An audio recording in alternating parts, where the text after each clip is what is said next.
بسم اللہ الرحمن الرحیم۔ السلام علیکم، میں ہوں doctor Saeed Afridi, consultant cardiac surgeon Lahore. آج کا ہمارا ٹاپک ہے، چونکہ رمضان کا مہینہ چل رہا ہے تو رمضان سے متعلق ہی کچھ لوگوں نے، کچھ دوستوں نے، کچھ پیشنٹس نے ہمیں سوالات بھیجے ہیں، تو انہی کی روشنی میں اس ٹاپک کے اوپر ہم بات کریں گے۔ اس میں دو تین چیزوں کا ذکر کروں گا میں۔ ایک کہ رمضان میں دل کے مریضوں کی خوراک کیا ہو سکتی ہے، اور وہ کیا کھا سکتے ہیں، کیا نہیں کھا سکتے، کتنا کھا سکتے ہیں، اور ورزش کے بارے میں کہ ان کی جو ورزش ہے وہ کس ٹائم پہ اور کیسے کریں گے۔ سب سے پہلے ہم بات کریں گے رمضان کے مہینے میں دل کے مریضوں کی خوراک کے بارے میں۔ اب اس میں دو طرح کے مریض ہوتے ہیں۔ ایک وہ مریض جن کی شوگر زیادہ ہے، ایک وہ مریض جن کی شوگر نارمل ہے، یعنی وہ ڈائبیٹک مریض نہیں ہے، وہ کوئی دوا استعمال نہیں کرے شوگر کی، اور دوسرے وہ مریض ہیں جن کو شوگر ہے۔ اب جو مریضوں کو شوگر ہے ان کی بھی ہم دو کیٹیگری بنائیں گے۔ ایک وہ مریض ہیں جو دوا استعمال کرنے سے شوگر ان کی نارمل رہتی ہے، اور وہ نارمل واک کرتے ہیں، ایکٹیویٹی کرتے ہیں، اور شوگر نارمل ہے۔ ایک وہ مریض ہیں کہ جو شوگر لیول ان کا دوائیوں کے باوجود بھی کبھی کبھار بہت زیادہ اوپر چلا جاتا ہے، اور حالانکہ وہ واک بھی کرتے ہیں، تھوڑا سا ان کا جو شوگر کا نظام ہے وہ تھوڑا انسٹیبل ہوتا ہے۔ اب ہم ان سارے کے بارے میں جو نا بات کریں گے۔ جو مریض شوگر والے نہیں ہیں، جن کو شوگر نہیں ہے، وہ کوئی دوائی استعمال نہیں کر رہے ہیں، ان کے لیے تو بہت سمپل ہے کہ انہوں نے جو ڈاکٹر نے ان کو بتایا ہوا ہے کہ زیادہ چکنائی والی چیزیں نہیں کھانی، آئل کی کم استعمال کرنا ہے، چھوٹا بڑا گوشت کا استعمال بہت کم کرنا ہے، اور دالیں، سبزیاں، چکن، مچھلی وغیرہ وہ کھا سکتے ہیں، چاول بھی کھا سکتے ہیں، دودھ، دہی، ملائی کے بغیر استعمال کر سکتے ہیں۔ لیکن ایک چیز انہوں نے ذہن نشین کرنی ہے، بلکہ ہر ایک بندے نے کرنی ہے، دل کا مریض نہیں بھی ہے، اس کے لیے بھی ہے یہ کہ بے شک رمضان ہو، بے شک رمضان نہ ہو، تلی ہوئی چیزیں نہیں کھانی۔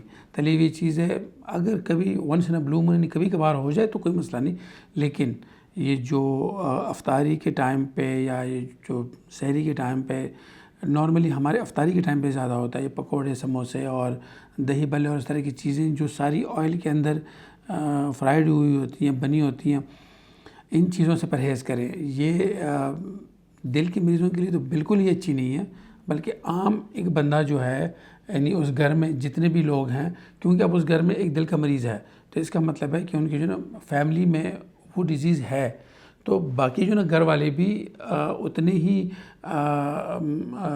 جو ہے وہ رسک پر ہے جتنا وہ بندہ ہے، تو ان کو بھی احتیاط کرنی چاہیے۔ یہ آئل میں تلی ہوئی چیزیں بالکل اس دفعہ استعمال نہ کریں۔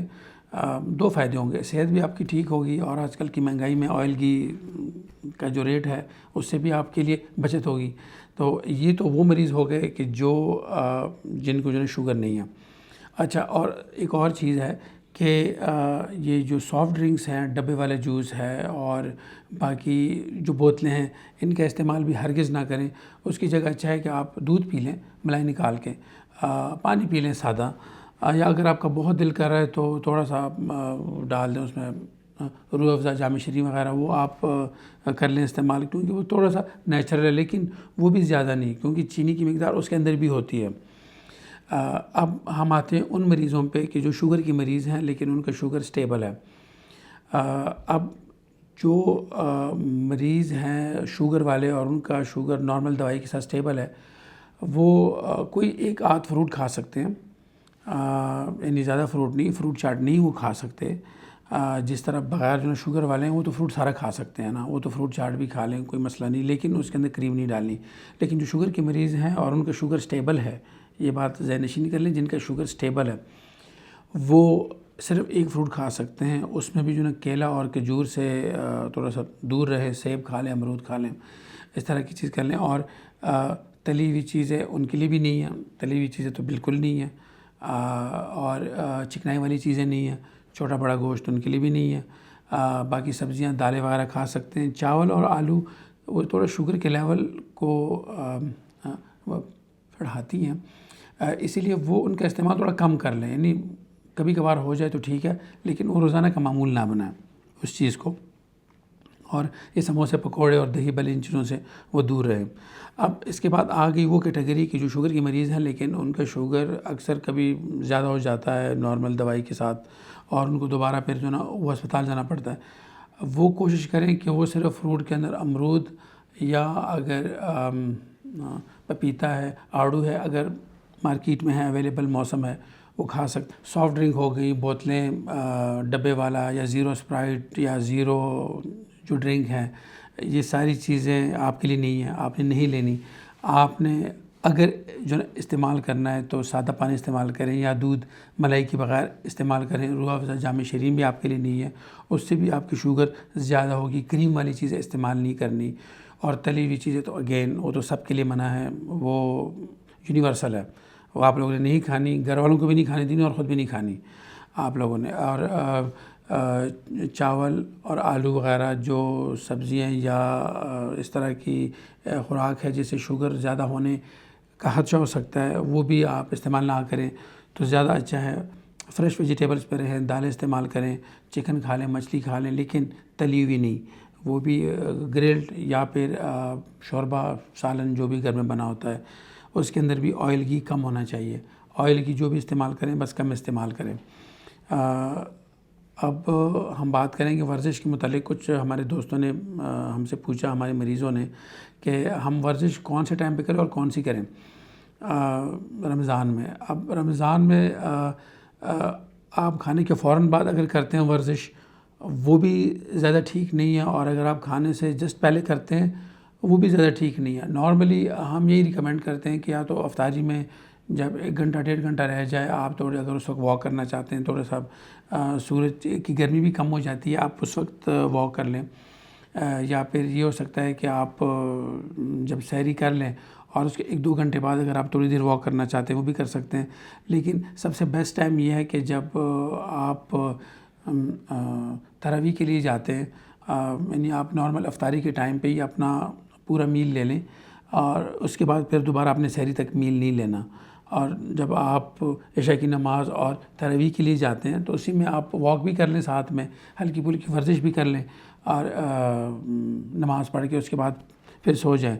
نارمل ہمارے اکثر لوگ ایسے کرتے ہیں کہ وہ اذان کے ٹائم افطاری میں تھوڑا سا کھا لیتے ہیں، پھر 2-3 گھنٹے کے بعد پھر کھا لیتے ہیں، پھر رات کے 3 بجے 3:30 بجے پھر کھا لیتے ہیں۔ میرے خیال میں کہ اس چیز کو ایک طرف ہی کر لیں، ایک ساتھ کر لیں، افطاری اکٹھی کر لیں، زیادہ نہیں کرنا، کیونکہ آگے پھر 5-6 گھنٹے بعد آپ نے دوبارہ پھر ایک میل لینا ہے۔ جس طرح ہمارا جو رمضان میں شیڈول بن جاتا ہے کہ 20 رکعت تراویح ہم نے پڑھنی ہے عشاء کے بعد، یہ اٹ سیلف ایک قسم کی ورزش ہے، ایکسرسائز ہے، اگر آپ اس کو صحیح طریقے سے کر لیں۔ کیونکہ اللہ تعالیٰ نے جو چیزیں ہمارے لیے یا ہمارے رسول نے جو چیزیں ہمارے لیے کہی ہوئی ہیں اس میں 100%، یعنی اس میں کوئی شک والی بات ہی نہیں ہے کہ اس میں ہمارے لیے فائدہ نہیں ہوگا، ڈیفینیٹلی اس میں ہمارے لیے فائدہ ہے۔ تو اگر آپ تراویح اگر آپ نہیں پڑھتے تو آپ پڑھنا شروع کر دیں۔ اگر آپ وہ پہلے پڑھتے تھے 8 یا 10 12، تو کوشش کریں کہ آپ 20 پڑھ لیں، اور مسجد تک آتے جاتے گاڑی میں نہ جائیں، اگر وہ آپ کے گھر سے فاصلہ پہ واک کرتے ہوئے جائیں، واک کرتے ہوئے آ جائیں، تو انشاءاللہ یہ بھی آپ کے لیے بہت بہتری رہے گی۔ تو میرے خیال میں ٹھیک رہے گا۔ اور پھر اگین وہی بات کروں گا میں کہ اگر آپ روزے رکھ سکتے ہیں، ایزی ہے آپ کے لیے، تو روزے رکھ لیں اور یہ خوراک کی ان ہدایات کے اوپر عمل کریں۔ اور اگر آپ کو لگتا ہے کہ نہیں آپ کے لیے مشکل ہوگی تو پھر آپ بے شک روزے نہ رکھیں، لیکن روزوں کا فائدہ ہوگا آپ کو، انشاءاللہ نقصان نہیں ہوگا۔ اگلی ویڈیو میں ایک نئے ٹاپک کے ساتھ ہم آپ کے سامنے حاضر ہوں گے، تب تک کے لیے اجازت دیجیے، فی امان اللہ۔